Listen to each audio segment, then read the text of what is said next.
अस्सलाम वालेकुम dear students, मैं हूं सैयद अरसलान बुखारी, आपका केमिस्ट्री टीचर। स्टूडेंट्स, इससे कबल हम कार्बोहाइड्रेट्स और प्रोटीन्स को बहुत ज़्यादा डिटेल में डिस्कस करके आ चुके हैं।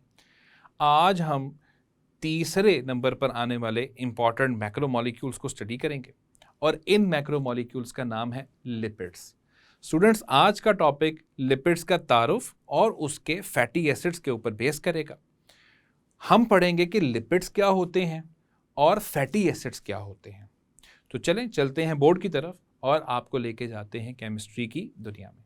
डियर स्टूडेंट्स, चलते हैं एक नए टॉपिक की तरफ जिसका नाम है लिपिड्स, और इसमें हम डिटेल में डिस्कस करेंगे इंशाल्लाह कि लिपिड्स क्या होते हैं और लिपिड्स कैसे बनते हैं। और आपकी किताब में लिपिड्स की एक किस्म जो है वो एक्सप्लेन की जा रही है, तो हम कोशिश करेंगे कि उसको अच्छे अंदाज में आपको समझाया जा सके।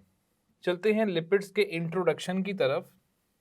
तो इनका तारुफ सिर्फ इतना सा ही है कि ये मैक्रो मॉलिक्यूल्स हैं।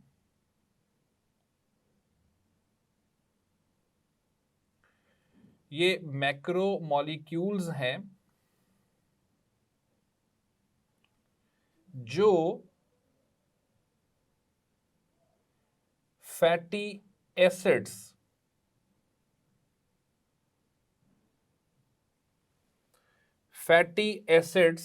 से मिलकर बनते हैं।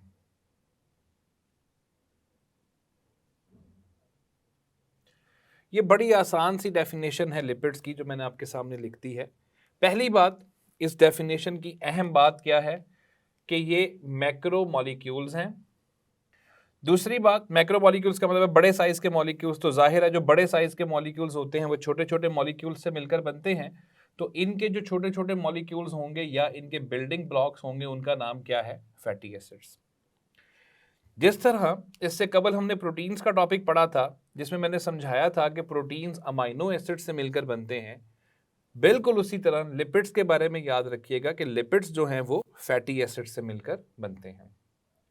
डियर स्टूडेंट्स, मैक्रोमोलिक्यूल्स का तो जिक्र पहले भी हो चुका है और मैं तफसील में समझा चुका हुआ हूँ कि मैक्रोमोलिक्यूल्स क्या होते हैं। अलबत्ता फैटी एसिड्स हमारे स्टूडेंट्स के लिए बिल्कुल एक नई टर्म है, तो इसको ज़रा गौर से सुनिएगा।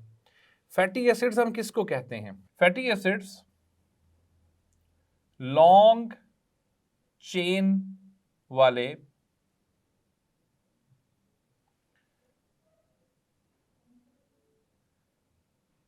कार्बोक्सिलिक एसिड्स हैं।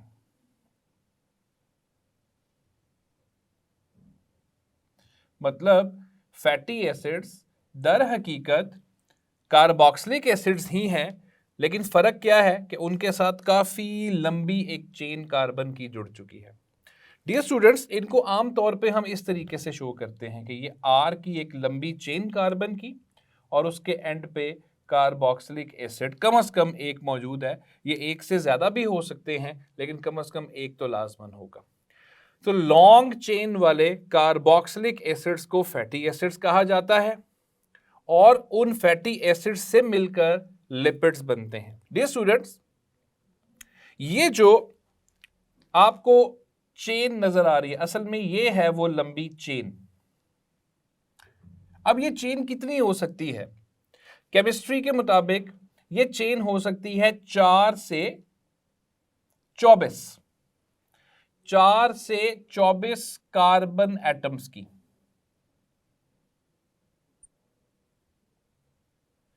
यदि आप अंदाजा कीजिए कि इसमें जो चेन है, जो कार्बोक्सिलिक ग्रुप के साथ जो कार्बन की चेन लगी हुई है, वो कम से कम 4 कार्बन की होनी चाहिए और ज़्यादा से ज़्यादा 24 कार्बन की हमें चेन यहाँ नज़र आती है। तो आप यहीं से समझ जाएं कि फैटी एसिड्स क्या हैं। ये लॉन्ग चेन वाले कार्बोक्सिलिक एसिड्स का नाम है, यानी कार्बोक्सिलिक ग्रुप लगा होगा, मतलब कार्बोक्सिलिक एसिड्स होंगे और उसके साथ कार्बन की एक लंबी चेन जुड़ी होगी जो 24 कार्बन एटम्स तक जा सकती है।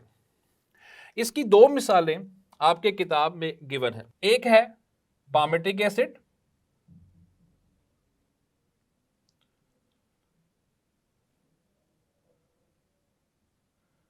और पामेटिक एसिड का फॉर्मूला आप अपनी बुक से देख भी सकते हैं डियर स्टूडेंट्स। C15H31 COOH। और अगर आप इस फॉर्मूले को गौर से देखते हैं डियर स्टूडेंट्स, तो ये हिस्सा कार्बन की चेन पर बेस करता है, जिसको उधर हमने R लिखा हुआ है। तो असल में ये R है और उसके साथ कार्बोक्सिलिक ग्रुप जुड़ा हुआ है। तो आप देख सकते हैं कि हमारी बात साबित हो रही है कि फैटी एसिड्स लॉन्ग चेन वाले कार्बोक्सिलिक एसिड्स हैं। तो ये रहा कार्बोक्सिलिक ग्रुप और उसके साथ कार्बन की एक लंबी चेन लगी हुई है। एक और एग्जांपल स्टेरिक एसिड की आपकी बुक में मौजूद है, इसको स्टेरिक एसिड भी पढ़ते हैं। तो ये जो स्टेरिक एसिड है इसका फॉर्मूला भी आपकी बुक में गिवन है, और अगर आप अपनी बुक से इसका फॉर्मूला देखते हैं तो वो है C17H35 COOH। तो इसमें भी आप देख सकते हैं कि कार्बोक्सिलिक ग्रुप मौजूद है और कार्बोक्सिलिक ग्रुप से पहले लंबी चेन कार्बन एटम्स की लग चुकी है। इसमें कार्बन एटम्स की चेन जो है वो 15 कार्बन एटम्स के ऊपर मुश्तमिल है, जबकि इसकी चेन 17 कार्बन एटम्स के ऊपर मुश्तमिल है। और मैंने आपको शुरू में ही बता दिया कि ये कार्बन एटम्स कम से कम 4 और ज्यादा से ज्यादा 24 हो सकते हैं। तो सबसे पहले तो ये समझें कि लिपिड्स होते क्या हैं। लिपिड्स मैक्रोमोलिक्यूल्स हैं और ये ऐसे मैक्रोमोलिक्यूल्स हैं जो फैटी एसिड्स से मिलकर बनते हैं। फैटी एसिड्स क्या हैं? ये वो कार्बोक्सिलिक एसिड्स हैं जिनके साथ कार्बन की एक लंबी चेन जो है वो जुड़ चुकी होती है। मिसाल के तौर पे पामेटिक एसिड, मिसाल के तौर पे स्टेरिक एसिड। डियर स्टूडेंट्स, अगर हम फैटी एसिड्स की बात करें तो फैटी एसिड्स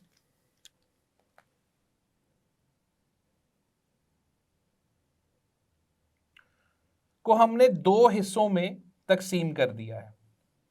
फैटी एसिड्स दो तरह के होते हैं। एक है जिनका नाम है saturated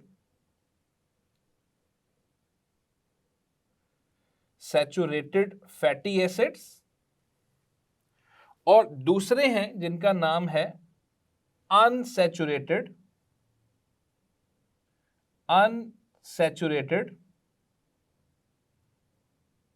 fatty acids. Dear students, ये सैचुरेटेड और अनसैचुरेटेड की टर्म वही है जो इससे कबल आप चैप्टर नंबर 4 में डिस्कस करके आ चुके हैं कि सैचुरेटेड का लफ्ज हम वहां इस्तेमाल करते हैं जहां सारे के सारे हमें कार्बन के दरमियान सिंगल बॉन्ड नजर आते हैं। तो इसका मतलब है सैचुरेटेड फैटी एसिड क्या होगा बच्चों, कि जिसमें ये जो कार्बन की चेन है उसमें जितने भी कार्बन होंगे उन सबके दरमियान जो बॉन्ड होगा वो होगा सिंगल बॉन्ड।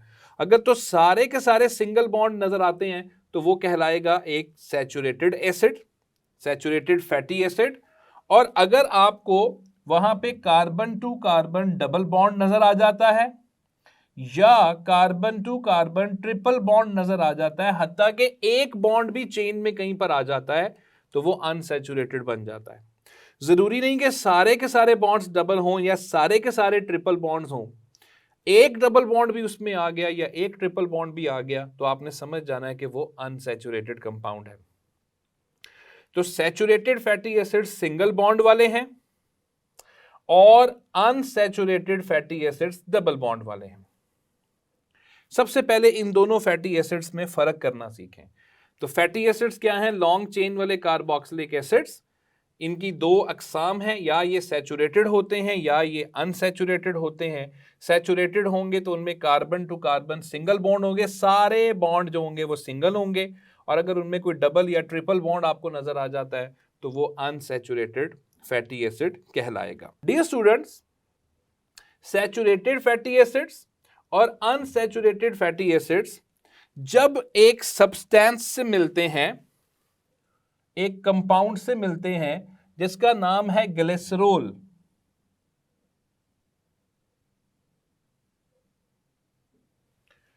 उस कंपाउंड का नाम है ग्लिसरॉल। अभी मैं इसकी मुकम्मल तफसील आपको समझाता हूं कि ग्लिसरॉल क्या है।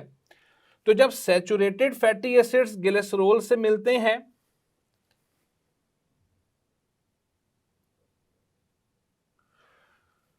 तो वो कुछ खास किस्म के लिपिड्स बनाते हैं जिनका नाम है फैट्स। यानी ये वही फैट है, ये वही चर्बी है जो हम इंसानों के जिस्म में देखते हैं। तो फैट्स कैसे बन रहे हैं? फैट्स बन रहे हैं saturated fatty acids. Saturated fatty acids किसके साथ मिल रहे हैं? ग्लिसरॉल के साथ मिल रहे हैं। जब अनसैचुरेटेड फैटी एसिड्स ग्लिसरॉल के साथ मिलते हैं तो ये बनाते हैं ऑयल्स। डियर स्टूडेंट्स, लिपिड्स के अंदर ही ये दो कैटेगरीज मिलती हैं, यानी फैट्स और ऑयल्स लिपिड्स ही हैं। लेकिन आप देखें ये बन कैसे रहे हैं, ये बन तब रहे हैं जब fatty acids, saturated fatty acids glycerol के साथ मिलेंगे तो वो फैट्स बना देंगे, और जब अनसैचुरेटेड फैटी एसिड्स ग्लिसरॉल के साथ मिलेंगे तो वो क्या बना देंगे, ऑयल्स बना देंगे। अभी मैं इनकी पूरी तफसील आपको प्रोवाइड करूंगा। सबसे पहले आप ये समझें लिपिड्स क्या हैं, मैक्रोमोलिक्यूल्स जो किससे बने, फैटी एसिड्स। फैटी एसिड्स क्या है, लंबी चेन वाले कार्बोक्सिलिक एसिड्स। इनकी दो अकसाम हैं, सैचुरेटेड और unsaturated. Saturated fatty acids glycerol के साथ मिलकर फैट्स बनाते हैं और अनसैचुरेटेड फैटी एसिड्स ग्लिसरॉल के साथ मिलकर ऑयल्स बनाते हैं। ये बात आपने सबसे पहले ज़हन में रखनी है। अब डियर स्टूडेंट्स, अब आते हैं थोड़ी सी तफसील के ऊपर। डियर स्टूडेंट्स, अभी ऊपर हम पढ़कर आए हैं कि फैटी एसिड्स क्या हैं, चाहे सैचुरेटेड हो या अनसैचुरेटेड हो। फैटी एसिड्स हैं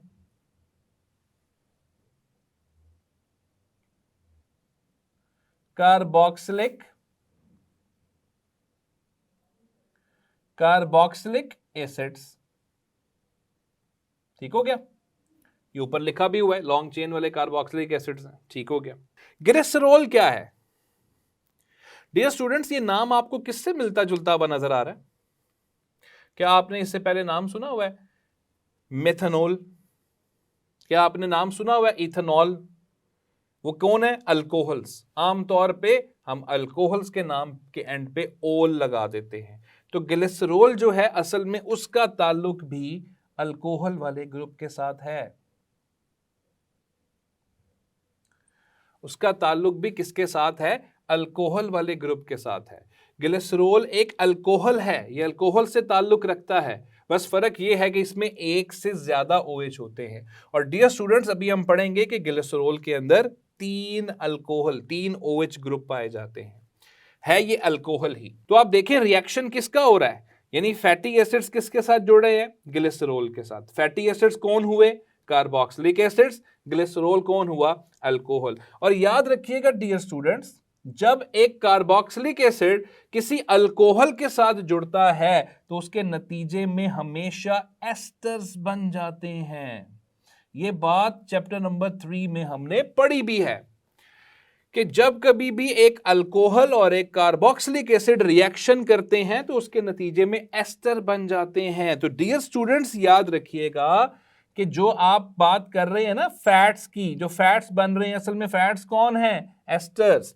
जो ऑयल्स बन रहे हैं वो ऑयल्स भी कौन हैं? एस्टर्स ही हैं डियर स्टूडेंट्स।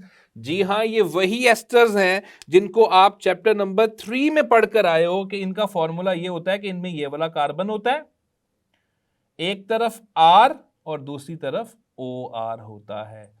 ये चैप्टर नंबर 3 में हम बहुत ज्यादा डिटेल के साथ इसको स्टडी करके आ चुके हुए हैं। डियर स्टूडेंट्स, मैंने ये बात बड़ी अहम बताई है। ये वो बातें हैं जो किताब में ढके छुपे अल्फाज में लिखी हुई हैं। मिसाल के तौर पे आपकी किताब में ये तो लिखा हुआ है कि फैट्स और ऑयल्स जो हैं वो एस्टर्स हैं, लेकिन वो एस्टर्स कैसे हैं वो नहीं बताया गया। तो वो मैं आपको यहां बता रहा हूं। देखिए, समझिए बात को। फैटी एसिड्स दो तरह के हैं, सैचुरेटेड, अनसैचुरेटेड। है तो फैटी एसिड्स। सैचुरेटेड जब ग्लिसरॉल के साथ मिलते हैं तो वो फैट्स बनाते हैं, अनसैचुरेटेड जब ग्लिसरॉल के साथ मिलते हैं तो वो ऑयल्स बनाते हैं। अच्छा, अब जब सैचुरेटेड ने ग्लिसरॉल के साथ मिले, अब सैचुरेटेड फैटी एसिड्स कौन है? Carboxylic acids. ग्लिसरॉल कौन है? अल्कोहल। तो जब कार्बोक्सिलिक एसिड और अल्कोहल मिलेंगे तो उनके मिलने से एस्टर बनेगा। चूंकि इन दोनों के मिलने से फैट बन रहा है, इसका मतलब है फैट कौन हुआ? एस्टर। इसी तरह अनसैचुरेटेड फैटी एसिड जो कि असल में कार्बोक्सिलिक एसिड है, जब वो ग्लिसरॉल यानी अल्कोहल के साथ रिएक्शन करके ऑयल बनाता है तो ऑयल भी असल में क्या हुए? एस्टर्स ही हुए। तो ये बात ज़हन में रखिएगा कि लिपिड्स की जो दो अकसाम आपकी बुक में बताई जा रही हैं, फैट्स और ऑयल्स, वो असल में कौन है? एस्टर्स हैं। और लिपिड्स के अंदर एस्टर्स का ही शुमार ज़्यादातर होता है। तो ये बात तो हमें तय हो गई, पता चल गई कि मैक्रोमोलिक्यूल्स हैं, बड़े साइज के फैटी एसिड से मिलके बने हैं, और फैट्स और ऑयल्स जो है वो फैटी एसिड्स और ग्लिसरॉल के मिलने से बनते हैं। डियर स्टूडेंट्स, अब एक बात हमने वहां साबित कर ली है कि फैटी एसिड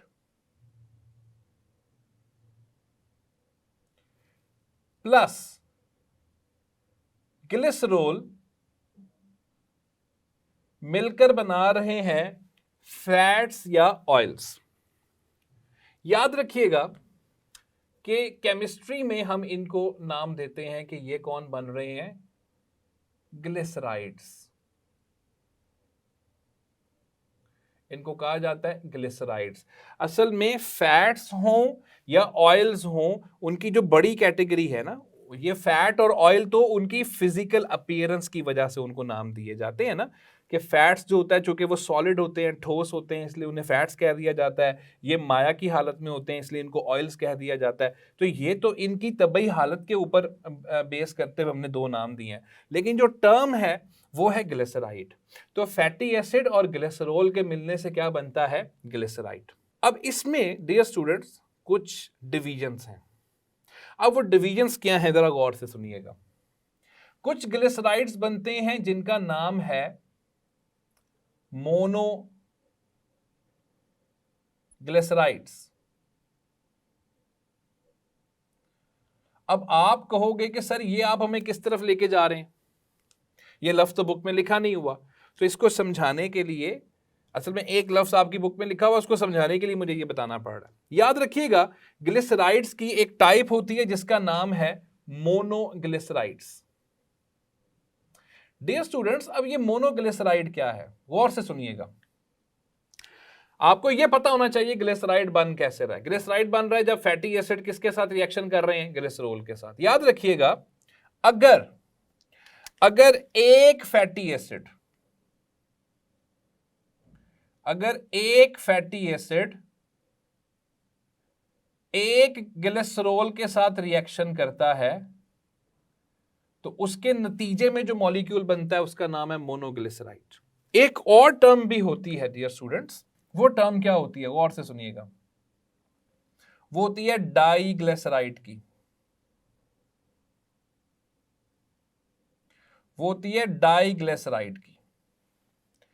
अब ये लफ्ज आपको समझ लग रही है, डाई का मतलब होता है दो, तो डाइग्लिसराइड का मतलब है कि इसमें दो ग्लिसराइड के यूनिट होंगे। और ग्लिसराइड का यूनिट कैसे बन रहा है, जब फैटी एसिड किसके साथ रिएक्शन करता है, ग्लिसरॉल के साथ। इसका मतलब है कि यहां एक नहीं बल्कि यहां दो फैटी एसिड्स होंगे। तो जब दो फैटी एसिड्स एक ग्लिसरॉल के साथ रिएक्शन करते हैं तो उसके नतीजे में बनता है डाइग्लिसराइड। जबकि एक तीसरी टाइप है जिसका नाम है ट्राइग्लिसराइड, वो है ट्राइग्लिसराइड। अब ये ट्राइग्लिसराइड क्या चीज है बच्चों, ट्राइग्लिसराइड कब बन रहा है, जब तीन फैटी एसिड के मॉलिक्यूल होंगे। तो तीन फैटी एसिड्स होंगे और वो रिएक्शन किसके साथ करेंगे बच्चों, वो रिएक्शन करेंगे एक ग्लिसरॉल के साथ। तो याद रखिएगा ग्लिसराइड कैसे बनता है, जब फैटी एसिड का रिएक्शन ग्लिसरॉल के साथ होता है। मिसाल के तौर पे ये रहा फैटी एसिड, उसने ग्लिसरॉल के साथ रिएक्शन किया तो उसने फैट बनाया। फैट असल में कौन है, ग्लिसराइड। अब अगर एक फैटी एसिड था और एक ग्लिसरॉल था तो ये बनेगा मोनोग्लिसराइड। अगर दो फैटी एसिड्स थे और एक ग्लिसरॉल था तो बनेगा डाइग्लिसराइड। और अगर तीन थे तो उससे बनेगा ट्राइग्लिसराइड। मैंने ये सारी बात क्यों समझाई है, आपको ये बताने के लिए कि आपकी बुक के अंदर ट्राइग्लिसराइड को समझाया गया है। तो ट्राइग्लिसराइड क्या हुआ डियर स्टूडेंट्स, ट्राइग्लिसराइड का मतलब है तीन फैटी एसिड्स होंगे और एक ग्लिसरॉल का मॉलिक्यूल होगा। तो ये जो दो चीजें मैंने आपको बताई हैं, मोनो और डाई, ये असल में उसको समझाने के लिए था। तो ट्राइग्लिसराइड कैसे बनेगा बच्चों, अगर आप फैट्स का ट्राइग्लिसराइड देख रहे हैं या ऑयल्स का देख रहे हैं, तो फैट्स का ट्राइग्लिसराइड कैसे बनेगा? 3 सैचुरेटेड फैटी एसिड्स होंगे और एक ग्लिसरॉल का मॉलिक्यूल होगा, तो फैट्स का ट्राइग्लिसराइड बन जाएगा। 3 अनसैचुरेटेड फैटी एसिड्स होंगे और एक ग्लिसरॉल का मॉलिक्यूल होगा, तो ऑयल्स बनेंगे, यानी ऑयल्स की सूरत में ट्राइग्लिसराइड बन जाएगा। अब मैंने आपको 2 चीजें दिखानी है जो मैं आपको एक ही रिएक्शन करके दिखाऊंगा। एक ही रिएक्शन करके मैं आपको 2 बातें साबित कर दूंगा। पहली बात मैं क्या साबित करने लगा हूं? पहली बात मैं ये साबित करने लगा हूं कि फैटी एसिड और ग्लिसरॉल का आपस में रिएक्शन कैसे होता है। तो इसको जरा आपने गौर से सुनना है। दूसरी बात हमने ये पढ़ना है कि जनाबे वाला एस्टर बनेगा और एस्टर को हमने साबित करना है। उसके लिए डियर स्टूडेंट्स, ये वाला जो मैंने फॉर्मूला लिखा हुआ है, जरा इसको फोकस कर लें। इस फॉर्मूले को हमने एंड पे निकालना है। चलते हैं सबसे पहले ग्लिसरॉल के फॉर्मूले की तरफ कि ग्लिसरॉल का फॉर्मूला क्या है। डियर स्टूडेंट्स, ग्लिसरॉल का फॉर्मूला है C3H8O3। इसमें 3 कार्बन है और तीनों कार्बन के साथ, चूंकि ये अल्कोहल है तो अल्कोहल में OH तो होता ही है, तो ये इसके अंदर तीनों जगहों पे OH पाया जाता है। सो डियर स्टूडेंट्स, जरा देखिएगा, मैं ग्लिसरॉल का स्ट्रक्चर यहां आपको बना के दिखा देता हूं। इसमें रहा एक कार्बन, उसके साथ दूसरा कार्बन, उसके साथ तीसरा कार्बन। हर कार्बन के साथ एक एक क्या जुड़ा होता है? OH। और बॉन्ड पूरे करने के लिए साथ में हाइड्रोजन। चूंकि पहले कार्बन के 2 बॉन्ड बने हुए हैं, इसलिए इसके साथ 2 हाइड्रोजन लगेंगे। इसके 3 बॉन्ड्स हैं, इसके साथ 1 हाइड्रोजन, इसके साथ 2 हाइड्रोजन। इस तरह C3H8O3 आपके सामने है और ये OH साबित कर रहा है, ये OH साबित कर रहा है कि ये एक अल्कोहल है। तो ग्लिसरॉल एक अल्कोहल है। सो डियर स्टूडेंट्स, अब देखिएगा हमने ट्राइग्लिसराइड कैसे बनाना है। ट्राइग्लिसराइड कब बनेगा? आपके सामने जब 3 फैटी एसिड्स आएंगे और 3 फैटी एसिड्स के साथ एक ग्लिसरॉल का मॉलिक्यूल होगा। तो अब इसको आपने जरा गौर से देखना है सारे स्टूडेंट्स ने। ये मैं आपके सामने बनाने जा रहा हूं ग्लिसरॉल का फॉर्मूला, फिर से वो जो मैंने यहां लिखा हुआ है। तो जरा देखिएगा, COH COH COH, इसके साथ 2 हाइड्रोजन, इसके साथ 1 हाइड्रोजन, इसके साथ 2 हाइड्रोजन। ये है ग्लिसरॉल। मैं यहां पे लिख भी देता हूं कि ये ग्लिसरॉल है। तो ये आ गया ग्लिसरॉल का एक मॉलिक्यूल। अब उसके साथ हमने रिएक्शन किसका करवाना है डियर स्टूडेंट्स? उसके साथ हमने रिएक्शन करवाना है 3 फैटी एसिड्स का। तो फैटी एसिड्स का जनरल फॉर्मूला ये मैंने लिखा हुआ है कि उसमें एक लंबी चेन होगी R की, उसको हम R की सूरत ही लिखेंगे और साथ में एक कार्बोक्सिलिक ग्रुप होगा।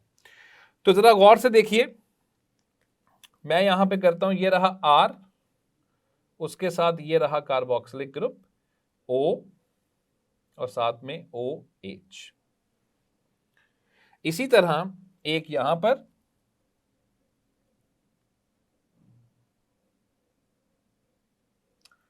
और इसी तरह एक यहां पर। तो ये 3 मैंने आपके सामने डियर स्टूडेंट्स, 3 मैंने आपके सामने फैटी एसिड्स बना दिए। एक ये फैटी एसिड, एक ये और एक ये। उसका जनरल फॉर्मूला आपके सामने है, R लंबी चेन और साथ में कार्बोक्सिलिक ग्रुप। ये R लंबी चेन है 4 से 24 कार्बन एटम्स के दरमियान की और साथ में कार्बोक्सिलिक ग्रुप। डियर स्टूडेंट्स, अब इनके दरमियान रिएक्शन कैसे होगा? गौर से देखें, क्योंकि ये कार्बोक्सिलिक एसिड्स हैं और एसिड्स क्या करते हैं? हाइड्रोजन प्रोवाइड कर देते हैं। ये अपना हाइड्रोजन प्रोवाइड करेगा और इनके दरमियान ये रिएक्शन होगा। ये देखें गौर से, एक तरफ से हाइड्रोजन और एक तरफ से हाइड्रो ऑक्साइड, और हाइड्रोजन और हाइड्रो ऑक्साइड मिलके पानी बनाएंगे। 3 जगह पे ये रिएक्शन होता हुआ हमें नजर आएगा।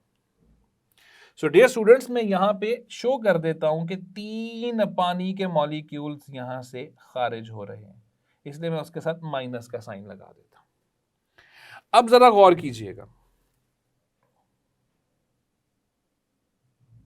हमने ऊपर लिखा हुआ है, उसको जरा दोबारा देख लें कि 3 फैटी एसिड्स और एक ग्लिसरॉल के मिलने से ट्राइग्लिसराइड बनता है। तो ये रहा एक ग्लिसरॉल और 3 फैटी एसिड्स आपके सामने।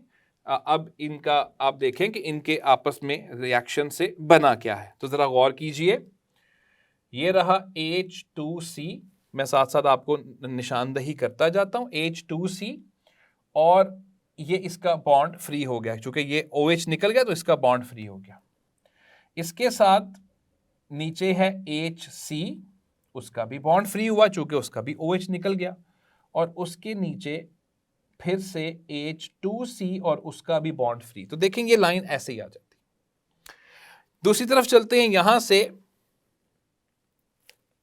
ऑक्सीजन के साथ H था, तो ऑक्सीजन का H जब निकला तो डियर स्टूडेंट्स ऑक्सीजन का भी बॉन्ड फ्री हो गया। उस ऑक्सीजन के आगे कौन है बच्चों? ये वाला कार्बन है और उसके आगे R है। इसी तरह यहां पर एक ऑक्सीजन आ गया, उसका भी बॉन्ड फ्री हुआ, उसके आगे कार्बोनिल ग्रुप है और उसके आगे R है। इसी तरह एक और यहां पर भी मामला आ गया कि ये ऑक्सीजन है और इसके साथ ये वाला कार्बन है और साथ में R है। सो डियर स्टूडेंट्स, अब ये जो बॉन्ड फ्री हुए हैं ये आपस में बॉन्डिंग कर लेंगे। इस तरह से एक ट्राइग्लिसराइड आपको बनता हुआ नजर आ रहा है। तो ये रहा एक ट्राइग्लिसराइड। तो पहली चीज तो मैंने यही साबित करनी थी कि ये ट्राइग्लिसराइड बनता कैसे है, वो मैंने आपको बता दिया कि ट्राइग्लिसराइड बनेगा जब एक मॉलिक्यूल ग्लिसरॉल का होगा और 3 फैटी एसिड्स होंगे, उनके रिएक्शन से एक ट्राइग्लिसराइड आपके सामने बन जाएगा। और चूंकि इसमें से 3 पानी के मॉलिक्यूल्स निकले हैं, इसलिए इस इक्वेशन के साथ मैं लिख देता हूं कि 3 पानी के मॉलिक्यूल्स निकल गए। या यहां शो कर दें माइनस की सूरत में, या यहां पे इस साइड पे इक्वेशन की आप शो कर। तो पहली चीज जो मैंने साबित करनी थी वो मैंने कर दी कि ट्राइग्लिसराइड कैसे बनता है जब एक ग्लिसरॉल का मॉलिक्यूल होता है और 3 फैटी एसिड उसके साथ जुड़ते हैं। स्टूडेंट्स आप गौर से देखें, ये वही स्ट्रक्चर है जो आपकी बुक में बना हुआ है। तो ये बनता कैसे है वो मैंने आपको बता दिया, इसकी साइंस हमारे स्टूडेंट्स को पता होनी चाहिए। दूसरी चीज मैंने साबित करनी थी कि ये एक एस्टर है, तो साबित कर लेते हैं, हमें कोई मसला नहीं है। ये रहा कार्बन वाला ग्रुप। डियर स्टूडेंट्स, कार्बन वाले ग्रुप को भी R ही लिखा जाता है। तो आप गौर कीजिए, ये रहा C डबल बॉन्ड O, ये देखें सेंटर में C डबल बॉन्ड O, एक तरफ R, ये रहा उसके एक तरफ R, दूसरी तरफ OR और ये रहा OR। तो साबित हुआ कि ये भी एक एस्टर वाला ग्रुप है, ये भी एक एस्टर वाला ग्रुप है और ये भी एक एस्टर वाला ग्रुप है। चूंकि इसमें 3 एस्टर वाले ग्रुप हैं, लिहाजा इसका नाम है ट्राइग्लिसराइड। 3 ग्लिसराइड का मतलब है 3 एस्टर लिंकेज इसमें बने हुए, ये 3 एस्टर ग्रुप इसके अंदर हमें नजर आ रहे हैं। इसीलिए ट्राइग्लिसराइड को ट्राई एस्टर भी कहा जाता है, चूंकि उसके अंदर 3 एस्टर के लिंक्स हमें नजर आ रहे हैं, 3 एस्टर के लिंकेजेस या 3 एस्टर के फंक्शनल ग्रुप्स नजर आ रहे हैं, इसलिए ट्राइग्लिसराइड को ट्राई एस्टर भी लिखा जाता है। सो डियर स्टूडेंट्स, ये है लिपिड्स बनने का तरीका। अब आप समझ जाएंगे कि अगर फैट्स बन रहे हैं इसका मतलब है ये तीनों फैटी एसिड्स थे, ये कौन थे? सैचुरेटेड। अगर ये 3 सैचुरेटेड फैटी एसिड्स ग्लिसरॉल के साथ मिलते हैं तो ये बनेगा फैट, और अगर ये 3 अनसैचुरेटेड बनते हैं उसके साथ रिएक्शन करते हैं तो ये कौन होगा? ऑयल। तो ये बात आपने ज़हन में रखनी है। और एक बात मैंने शुरू में बता दी थी कि फैट और ऑयल जो है वो नाम तो हमने इनकी तबई हालत की वजह से दिया है, उनकी फिजिकल स्टेट की वजह से दिया है। चूंकि ये ठोस होते हैं रूम टेम्परेचर पर, इसलिए हमने इनको फैट्स कह दिया है, सॉलिड है। और ये चूंकि माया की हालत में होते हैं, लिक्विड की सूरत में होते हैं, लिहाजा हमने इसको क्या कह दिया? ये ऑयल्स हैं। ये आपके पास टॉपिक है लिपिड्स का। अब इसकी चंद एक खसूसियात है, उन खसूसियात को जो है ना वो आप जहन में रखिएगा। वो खसूसियात क्या हैं? ऑर्गेनिक है पहली बात, इसमें आपको कोई मेटल नज़र नहीं आ रहा, सारे नॉन मेटल्स हैं और नॉन मेटल्स में कोवलेंट बॉन्डिंग हुई होती है, तो ये सारे के सारे ऑर्गेनिक हैं। कार्बन हाइड्रोजन वाले आपको नज़र आ रहे हैं, इनमें पोलैरिटी नहीं होती बच्चों, ये नॉन पोलर होते हैं। आपको नज़र आ रहा है कि यहाँ कहीं पर भी इलेक्ट्रोनेगेटिविटी का कोई खास डिफरेंस नहीं आएगा, जिस वजह से ये नॉन पोलर हो जाएंगे। नॉन पोलर चीज़ पानी के अंदर जल्दी करके हल नहीं होती। ये आमतौर पर लिपिड्स की मैं बात कर रहा हूँ कि लिपिड्स जो हैं वो आमतौर पर पानी में हल नहीं होते हैं। इनको हल करने के लिए हमें कोई ऑर्गेनिक सॉल्वेंट लाना पड़ता है, फिर हम उसके अंदर इसको हल करते हैं। एक अहम बात क्या है कि क्या इनकी हाइड्रोलिसिस हो सकती है?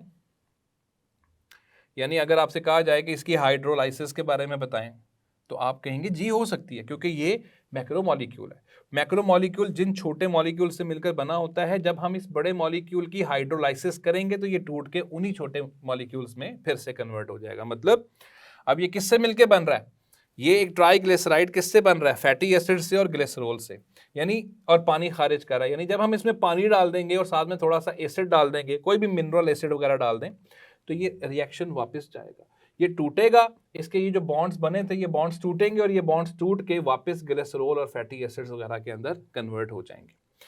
तो ये बात आप ज़हन में रखिएगा। अब इन खसूसियात को जल्दी जल्दी से हम यहाँ पे नोट कर लेते हैं कि पहली बात कि ये ऑर्गेनिक है,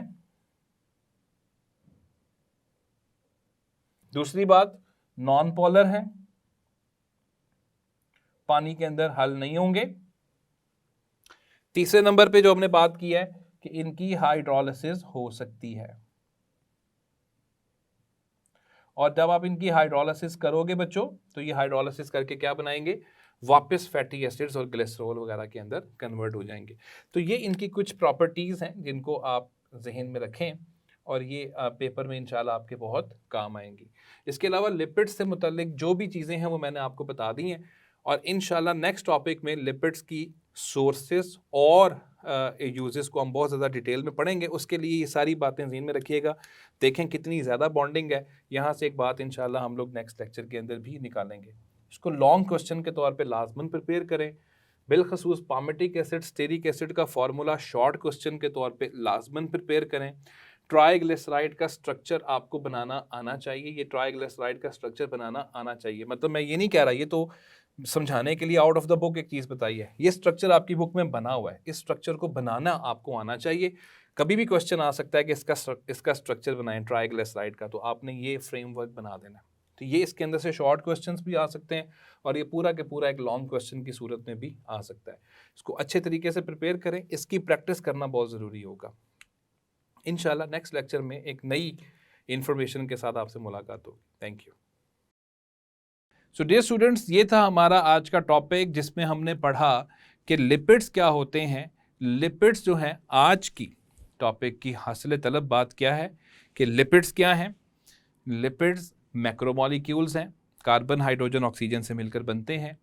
लेकिन साथ ही साथ हमने ये पढ़ा कि ये फैटी एसिड्स के पॉलीमर्स हैं, यानी फैटी एसिड्स और ग्लिसरॉल जब आपस में जुड़ते हैं तो फैटी एसिड्स और ग्लिसरॉल के जुड़ने की वजह से जो उनसे एस्टर्स बनते हैं, उन एस्टर्स को हम आमतौर पे लिपिड्स का नाम देते हैं। मैंने बहुत सारी तफसील किताब से बाहर से आज एक्सप्लेन की है। उसकी वजह ये है डियर स्टूडेंट्स कि बुक में बहुत सारी बातें लिखती जाती हैं जो कि बाद में मुकम्मल तौर पर एक्सप्लेन नहीं की जाती हैं, जिसकी वजह से हमारे स्टूडेंट्स को मुश्किलात का सामना करना पड़ता है। तो मैंने यहाँ पर ग्लिसरॉल का स्ट्रक्चर बना के उनका कॉम्बिनेशन करके आपके लिए चीज़ बहुत आसान कर दी है कि किस तरीके से हम फैटी एसिड्स को ग्लिसरॉल के साथ जुड़ता हुआ देख सकते हैं। तो मैं उम्मीद करता हूँ कि ये टॉपिक आपको अच्छे तरीके से समझ लग चुका होगा। इंशाल्लाह एक अगली वीडियो नए लेक्चर के साथ आपसे मुलाकात होगी। अल्लाह हाफ़िज़।